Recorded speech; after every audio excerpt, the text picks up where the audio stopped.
رب فرمائے گا پیارے پریشان نہیں ہونا، آج تجھے راضی کر کے چھوڑیں گے، آج تجھے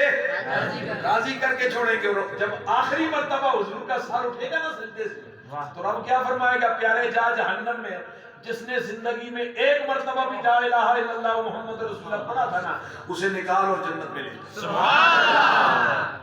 ہاں، اس سے ملانگی یہ نہ سمجھنا کہ بس ہم نے کلمہ پڑھ لیا باقی کسی چیز کی ضرورت نہیں، یہ نہ سمجھنا۔ شریعت کا نظام ہمارے لیے،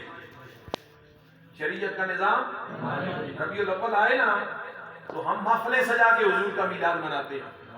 اور صرف اسی طریقے سے حضور کا میلاد نہیں منایا جاتا، جو ہم ہر روز 5 نمازیں پڑھتے ہیں نا، وہ نمازیں پڑھ کے بھی ہم حضور کا میلاد مناتے ہیں، روزے رکھ کے بھی حضور کا میلاد مناتے ہیں، حج کر کے بھی ہم حضور کا میلاد مناتے ہیں، زکوٰۃ دے کر بھی حضور کا میلاد مناتے ہیں۔ لوگ کہتے ہیں تو ربیع الاول میں نہیں، میں نے کہا سنی پورا سال مصطفیٰ کا میلاد مناتا ہے، پورا سال حضور کا میلاد مناتا ہے، اعمال صالحہ کر کے، ذکر کر کے، درود پڑھ کے، صدقہ کر کے ہم حضور کا